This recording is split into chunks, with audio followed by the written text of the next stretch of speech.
Bienvenue pour ce dernier petit cours qui va clôturer notre thème 4 sur le son. Je ne reviendrai pas sur la gamme de Pythagore, vous avez compris combien elle était complexe. C'est pourquoi il a fallu tout de même attendre bien longtemps, puisque Pythagore c'est 500 avant Jésus-Christ. Il faut attendre donc 1722 pour que Jean-Sébastien Bach, alors c'est pas le seul, hein, il a repris des idées d'autres personnes avant lui, parce qu'il y a d'autres personnes qui avaient essayé d'imposer ça, et ils n'ont pas réussi. Donc c'est Jean-Sébastien Bach qui va imposer cette gamme tempérée, puisque c'est son nom. Il fallait y penser, c'est tout simple. Puisque Pythagore a fixé sa gamme sur 12 notes, eh bien Jean-Sébastien Bach garde le concept des 12 notes pour une octave et divise tout simplement l'octave en 12 intervalles. Ce qui fait que lorsqu'on passe d'un intervalle à un autre, c'est-à-dire lorsqu'on passe ce qu'on appelle d'un demi-ton, un intervalle c'est ce qu'on appelle un demi-ton. On multiplie la fréquence par la racine douzième de 2. En effet, regardons, voilà. Si vous passez du Do 1 au Do 2, eh bien, il y a 6 tons, c'est ce qu'a présenté en vert, et donc 12 demi-tons. Multipliez donc la fréquence initiale par 12 fois racine douzième de 2. Au final, vous avez ici, vous voyez, vous avez bien 2 racines douzième à la puissance 12, ce qui fait 2 fois. D'accord? En effet, 2 racines de 12, c'est 2 à la puissance 1 douzième. Donc 2 à la puissance 1 douzième à la puissance 12, ça fait bien sûr 2 à la puissance 12 sur 12, ça fait 2. On retrouve bien l'octave. Donc terminer le problème de la quinte du loup.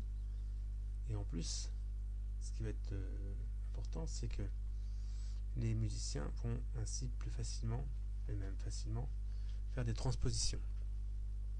À la vidéo que nous avions vue sur atticlic.fr, vous tapez ES 1200. Voilà. ES 1200. Revenons à notre cours. Les exercices seront traités en cours. Je vous demande de les faire. Alors, passons au codage du son. Le son, c'est une variation de pression continue.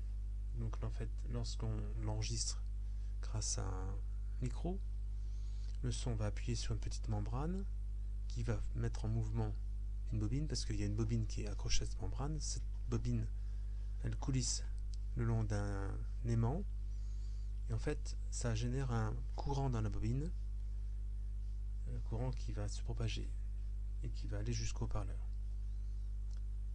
En fait, dans le haut-parleur, c'est la démarche inverse, c'est-à-dire le courant va générer un mouvement de la bobine qui est collée sur la membrane, et la membrane génère un son.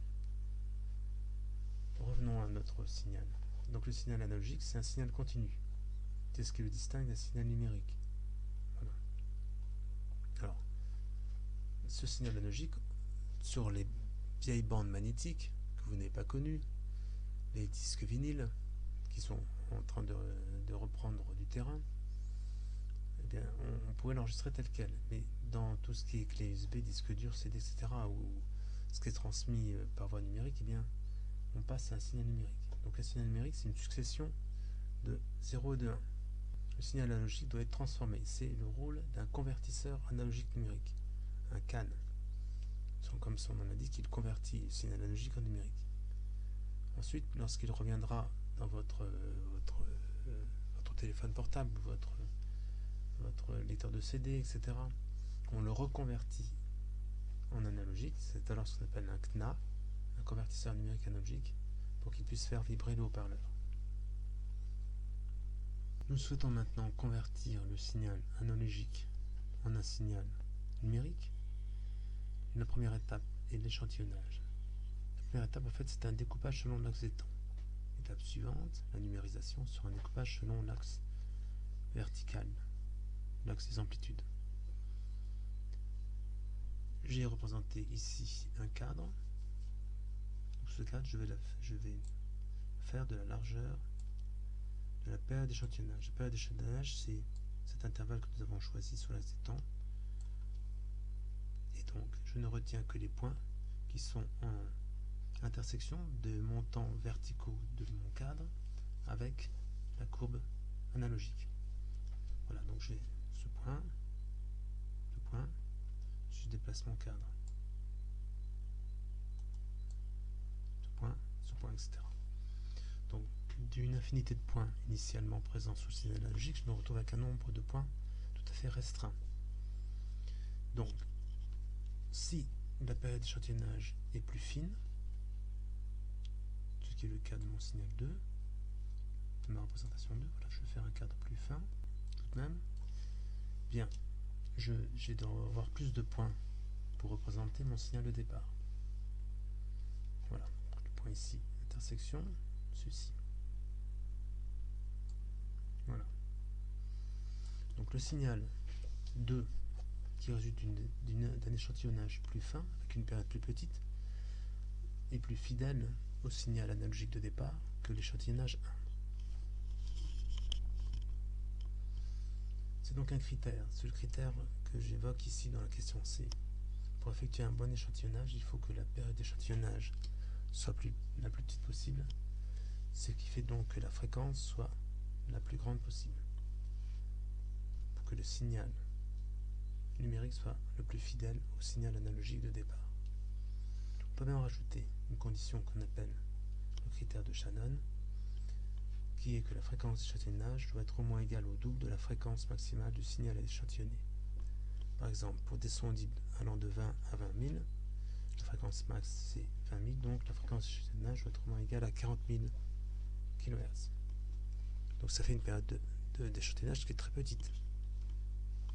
Donc il va y avoir beaucoup de points. L'étape suivante consiste en la quantification et la numérisation du signal. Le signal échantillonné retenu, c'est le signal avec la période la plus petite, puisque c'est le signal le plus fidèle par rapport au signal analogique de départ. Maintenant, nous allons convertir l'axe des amplitudes, l'axe vertical, en signal, en valeur numérique. Les valeurs numériques, je l'ai déjà dit, c'est une succession de 0, de 1. Dans l'exemple que je cite ici, que je montre ici, la quantification 1 est une quantification sur 4 bits. Vous voyez qu'on a une succession de 0, de 1, de 4 chiffres, alors que la quantification numéro 2 est une quantification sur 3 bits. C'est-à-dire on a une succession de 0, de 1 sur 3 chiffres. Vous êtes d'accord que le découpage de la quantification 1 est plus fin que le découpage de la quantification 2. On obtiendra donc plus de points dans la quantification 1 que dans la quantification 2. Alors en vert, on a reproduit les points du signal échantillonné. Là, dans la quantification 1, les points bleus doivent être impératifs, sont, vous voyez, sur la ligne des chiffres.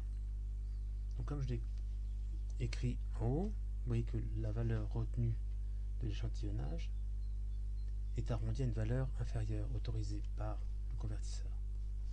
Concrètement, ce point vert ici et celui-ci, bien, on va le ramener à la valeur autorisée, celle-là.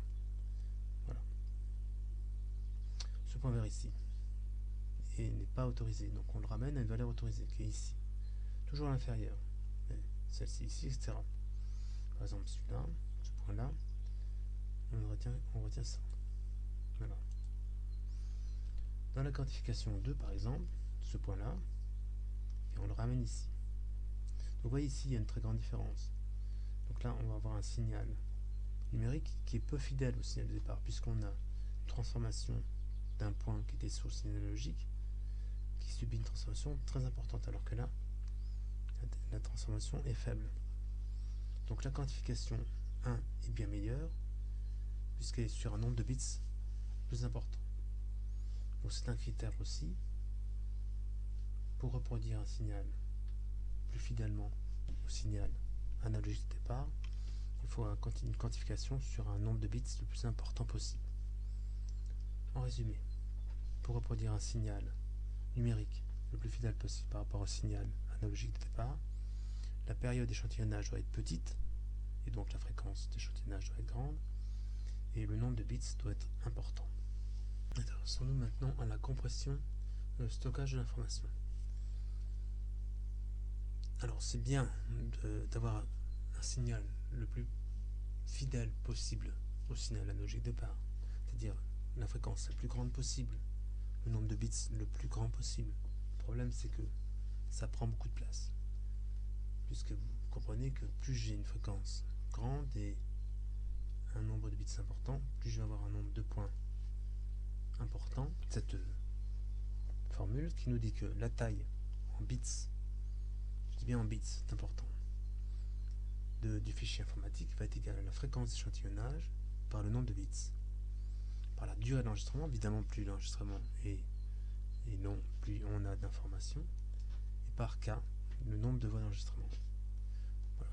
Vous comprendrez aussi que si vous avez un enregistrement en mono ou en stéréo, eh bien vous avez bien sûr un son qui va prendre plus de place en stéréo qu'en mono. Cette formule n'est pas à savoir, elle sera donnée le jour d'examen. Important aussi, si on vous demande juste un octet, eh bien il faut diviser par 8, puisque vous savez qu'un octet, comme son nom l'indique, octet en latin, ça veut dire 8. Comment peut-on occuper moins de place sur un support? Eh bien vous savez, vous avez l'habitude, je suppose, de faire des fichiers zip ou de manipuler des photos de .jpeg. Voilà. La compression sans perte ou la compression avec perte. Donc plutôt que de grands discours, je vous laisse lire ce texte tout seul. Et enfin, on a le taux de compression. Le taux de compression, c'est bien sûr la taille du fichier compressé divisé par la taille du fichier initial. Merci de votre attention.